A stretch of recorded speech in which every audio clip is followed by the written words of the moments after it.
kwentok natin ngayong umagang ito ay eksklusibo mga kapambansang almusal dahil sa mahigit 11,000 examinees na pumasa sa katatapos lamang na nurse licensure examination. Isa po sa top-notcher sa pagsusulit ay ang mula sa New Era University lang naman. Isa po siyang nursing graduate na sabi ko nga, nakakagulat kasi ngayon ko lang siya unang nakita, na-meet, beauty and brains, magna cum laude. Saan ka ba, di ba? Top-notcher na may average na 86.20%. Ngayong umagang ito, alamin natin, exclusive, mga kapanayam natin, walang iba kundi si Christine Joy Azarcon Danan. Hello po. Hello po. Napaka-feminine niya. Bago ang lahat, Christine, congratulations. Thank you po.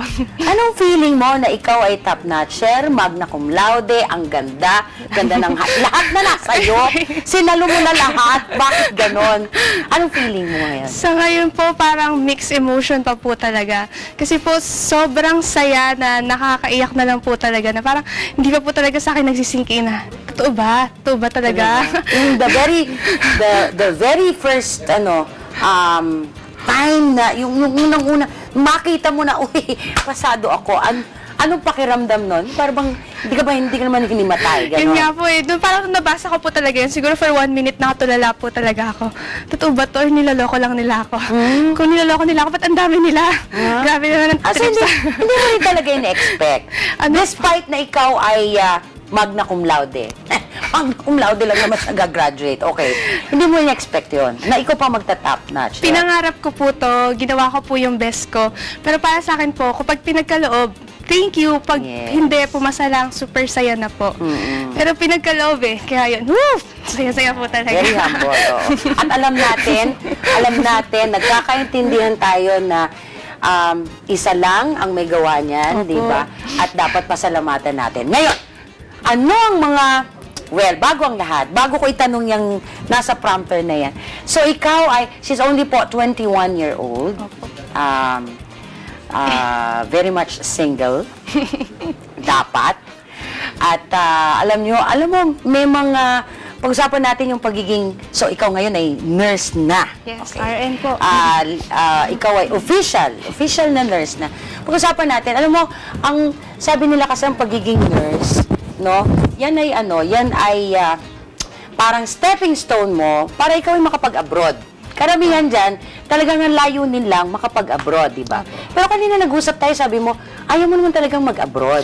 Gusto mo dito. Sige, explain mo bakit. Para sa akin po kasi, parang hindi ko po number 1 option ng pag-abroad. Para sa akin po, kung ibibigay siya, kung may magandang opportunity, go. Pero kung may option po talaga ako, gusto ko po talaga dito sa Philippines. Gusto ko po dito sa family ko, dito po kami. Parang siguro po second option lang po talaga yung pag-abroad. Kung magandang opportunity for the family, gagrab ko po. Pero hanggat maganda po dito sa Philippines, madami opportunities, mas gusto ko po talaga dito. That's nice, no? Iba yung iba yung pagtingin niya sa ganon. Okay. Tapos, sabi nila, ang pagiging nurse ay yaya. Okay? Ang tawag dito, assistant, utusan ng mga doktor. Sandali. Gusto mo bang makapangasawa ng doktor? Hindi nakasagot. Pero karamihan ng mga gano'n, di ba? Nurse or doctor ang partner. Pero wala pa ako nakitang gano'n in fairness na nurse tapos doktor. Unless mag-doktor ka rin. Pero plano mo, di ba? Gusto rin niya mag-doktor. Pero anong tawag dito? Anong specialization mo pagka nag-doktor ka? Namimili po ako either pedia or neurosurgeon po. Uy, neuro. Sa utak yan, di ba? Tapos yung isa, pedia. Opo. Parang mas bagay niya yung pedia, no? Mahilig po ako sa bata. Kasi parang, mahilig siya sa bata. Okay. So, anong tingin mo doon sa sinasabi nilang, ganun nga, assistant lang. Dito kasi, pag sinabi mong nurse dito, hindi ganun kataas ang uri dito sa Pilipinas. Once you get, abroad, yun na, doon nagbo-boom ang mga nurse. In fact, talagang, sa Amerika, talagang nangunguha pa talaga sila dito ng nurse. Anong masasabi mo doon? Sa akin po, hindi po kami, parang ang nurse po, parang dati po kasi inisip nila alalay, utusan po ng doctors. Pero naniniwala po kami na nurses parang do not work behind the doctors. We work side by side with them. Meaning, we work with them, not we work for them. Parang kasama po We nila. work with them. With them. Okay. Do not work for them. Di po Okay. kami utusan. Parang may sarili din kami pong ginagawa na parang hindi po namin kailangan sabihin sa amin lahat ng Okay. doktor. Parang inisip po kasi nila, lahat lang na ginagawa namin, inuutos lang ng doctors. Oo. Pero kami po, nag-aalaga po kami ng pasyente namin na sometimes or most of the times na kami din po yung nagde-decide kung ano po yung nakakabuti sa pasyente namin. So, hindi na para sa akin po, hindi po ako sang-ayon dun sa alalay. Parang ganun. At ako naniniwala ko na may mga alam kayong nurse na hindi alam ng doktor. At may mga kaya kong gawin na hindi kayang gawin ng doktor. In fact, pagka nagpunta sila sa Amerika, kailangan pa nilang mag-nurse dito, di ba? Bago sila magpunta ng bago sila matanggap sa Amerika. Anong pinakamahirap na subject sa pag-nurse? Sa pag-nurse po, sa akin po... Bukod dun sa pag-intern mo. Sa akin po, nahirapan po talaga ako sa pharma.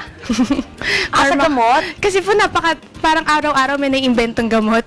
Parang kahit Okay. libo-libo na pong alam kong gamot, parang may bago na namang gamot. Kaya? Parang syempre po pag may gamot, hindi nyo naman po basta-basta ibibigay yan sa pasyente. Oh, yes. Aaralin nyo po, ano Okay. po ba ito? Yun po, para sa akin, parang everyday, kailangan lagi nyo po ina-update yung sarili nyo. Ano na naman itong mga bagong gamot na to? Okay. So, Kaya ang kahit na challenging ngayon, po. natapos ka na nakapasa ka na sa board exams, kailangan talaga, aral pa rin ng aral, no? Opo. Dahil nagpapalit ang mga bagong gamot. Okay. Alam mo, ito, talagang dilema ito minsan ng ilan sa ating mga pasyente. May mga nurse kasi na hindi alam kung paano magtusok ng karayom, no? Pero, of course, kayo, pinag-aaralan niyo yun Opo. di ba? Mahirap ba yun talaga na pag-aralan? Hindi ka ba natatakot? Wala ka bang takot minsan na pag magtutusok ka na ng karayom? Siguro po kasi na-try ko na po natusukin ng ilang beses. Kaya parang na-immune na po ako. Pero lahat naman po na pag-aaralan. So kung may training lang po, practice, yun po. Tapos yun, experience ko na po magtusok, tusukin. So, yun po, kaya naman po. Basta May po, exams mo ba kayo ng ganun bukod? Na-try po namin magtusokan magkakaklase. Kayo nagtutusukan? Aray ko? Talaga? Opo. Oo. Siyempre po, para maramdaman nyo po kung ano yung nararamdaman ng pasyente kapag tinutusukan, kayo mismo maramdaman nyo na kung ano yung pakiramdam pag tinusok. Oh, okay. Kaya po, So, tama ba na ang sikreto sa isang magaling na nurse, doktor, yung iba kasi natatakot sa dugo di ba? Opo. Pero ikaw, paano ka nakumbinsin na mag-nurse? Kasi po, nurse po yung mama ko po. Okay. So, yun po, nung bata po pa talaga kasi. Parehong OFW ang mother niya. Opo.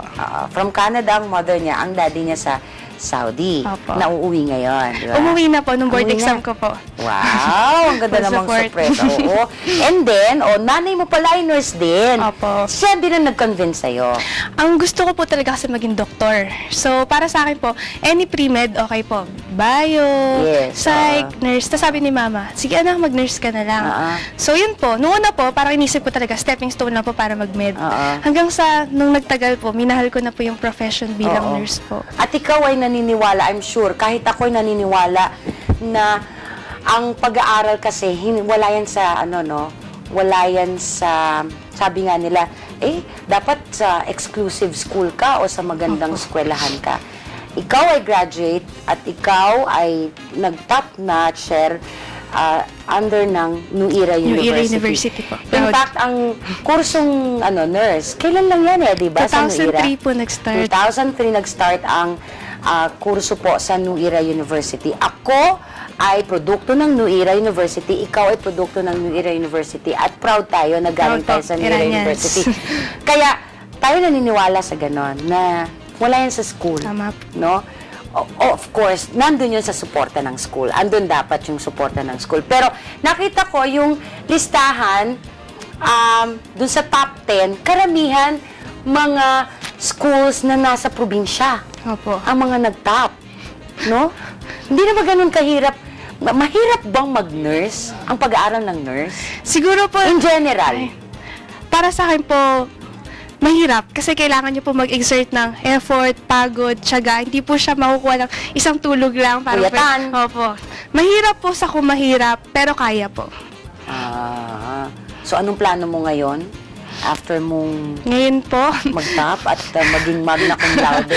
Parang nakaka-intimidate ka namang lapitan. Ala, hindi. Pero alam niyo, ang bait-bait niya, sweet, tsaka very charming, napakaganda.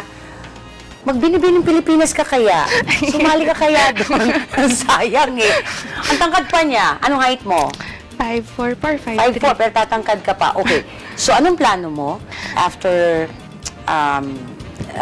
itong success na ito sa'yo? Sa ngayon po, parang, ano po eh, parang napapatulala pa rin po talaga ako. Parang, anong next? Pero yun po, mag-uusapan po siguro po namin nila papa, nila mama. Pero kung ikaw ang tatanungin, anong plano mo? Gusto ko po talagang maging doktor po. Mag-aaral ka ulit? Kung hindi ako, Pahingay mo muna sarili mo. Puro ka aral. sayang po pa Kaya ako naman po. nag-mascom eh. O ikaw, gusto mo pa ulit mag-aral? Kung hindi man po mag-specialize na lang po sa kahit anong nursing plan po. Talaga? Opo. Wow! Nakakatuwa naman. Okay, so, maganda yung plano mo, mag-aral ulit, kasi yun naman ang gusto mo, mag-doktor. Sayang nga naman, di ba, hanggat bata ka. So, ilang taon pa kung magdo-doktor ka? Sabi po kasi nila, ma-achieve mo daw po talaga na as in successful doctor ka na pag mga age 30. Age 30? So, 21 ka ngayon, plus 9 years? Yan, successful doctor ka na daw po nun. Pero, well, yun ang plano mo, mag-doktor. Sana Tapos, mag-abroad. Kung dun po yung maganda opportunity sa family. Pero kung dito ka nag-aaral, dito ka naman mag-aaral, hindi sa abroad. Kung saan po mag-open. Kung saan po may aalok po. Okay. Tatlo silang magkakapatid, ikaw yung pangalawa. Pangalawa Tapos po. ang panganay ninyo ay graduate din dito sa NUIRA, tama Opo. ba? Engineering. Ng engineering. Sige po. Tapos yung bunso ninyo, Nursing din nursing po. din, dito rin sa NUIRA. See? Kaya kayo, mga Laking pambansang New Era musal, po. wala na kayo ibang pupuntahan kundi New Era University. Tama po. naman yun, di ba? Oo. So, aside from mag-aaral ka ulit as doctor, sa ano mo, ngayon, right after, wala ka bang balak magbakasyon muna, ang tawag dito, mag-Star City, o ano, wala kang ganon. Feeling kasi walang buhay itong batang ito. Walang ginawa kundi mag-aral. Sabi niya, ngayon lang daw siya nagbukas ulit ng Facebook niya. Tama dahil po. nung nagre-review ka, Naka-deactivate po ako. pero bago ka mag-review, siguro naman nagpe-Facebook ka. Ano po, minsan to Ano first lang? study purposes din kasi nagsasend din ng mga requirements. Ganon. Tapos, sa high school siya, valedictorian lang naman siya. Kanino ka nagmana? Nanay mo, tatay mo? Ayun, both na lang po. Magagaan si mami. Oo. Pero talagang lahi naman ninyo ang matatalino. Apo. Ayaw po na lang. Hindi nga kayo, na-intimidate kayo, oo. Dapat lang. Yung ating mga cameraman. Pero, thank you so much, Thank you Christine po. Joy. Ito po ay eksklusibo ngayon lang na panood si Christine. I'm sure, pagka in-interview ka ng ibang TV network, pag naglagay sila ng exclusive doon, alam natin kung sino gaya-gaya. Dahil, dito lang mo siya kauna-unahang nagpa-interview. Kasi kahapon lang, di ba naman Apo, lumabas? kahapon Oo. lang po. Ngayon lang po siya nagpa-interview. Dito lang, sa Pambansal, Musal, at sa Kwento. Palakpakan natin, Christine Joy Azarcon Danan. Si Christine po ay taga Nueva Ecija. Tama na? Ayan. So, yung mga kababayan mo sa Nueva Ecija, batiin mo naman. Sa lahat po ng mga kamag-anak ko po dyan, friends, yon, mga tita ko po dyan, nakapon pa nagtatatalon po sa tuwa. So, yun, binabati ko po kayo dyan. Uwi din po ako dyan, dadalawin ko po kayo. Tapos po, sa lahat po ng mga friends ko po, family po, na nag-pray po para sa akin, ito po yun. Salamat po sa tulong niyo po. Pinagkaloob po sa atin ng Ama. So, yun po, pwede pong bumati sa bali. Go! Yan, binabati ko po yung mama ko po kahit di niyo po napapanood to ngayon. So, yan, na nasa Canada po. Hello po! Yan. Woo, first time ko po to. Tapos po Live sa... streaming, yes. Napapanood tayo online, ha? okay po. Oh, So, sabi yan. mo dapat sinabi mo na sa mami. Kanina po, kausap po Alam sa naman niya, Skype di ba? po. Oo. So yun po, sa parents ko po, mahal na mahal ko po kayo. So sa inyo ko po inaaray din po yung tagumpay na to, yung 4 na taon ko pong pag-aaral. Lahat po. Yan, I love you po, Mama, Papa. Tapos po, gusto ko po magpasalamat sa New Era University. Proud Iranian po talaga ako. Super. Wala po. Congratulations, New Era University, Wala of po ako course. pinagsisisihan na sa New Era University po ako nag-aral. Sa iba po dyan na nagbabalak mag-nursing, huwag na po kayo lumayo, New Era na po. Super, wala po kayong pagsisisihan hanggang sa dulo po. So, yun po, sa lahat po ng mga nag-congrats po sa akin. Sorry po, hindi ko pa kayo nare-replyan isa-isa. So, yun po. Magre-reply din po ako sa inyo. Thank you po. Dito po, thank you po sa pag-invite sa akin. Napakalaking privilege po. Thank you po. Of course. Thank you so much, Christine Joy.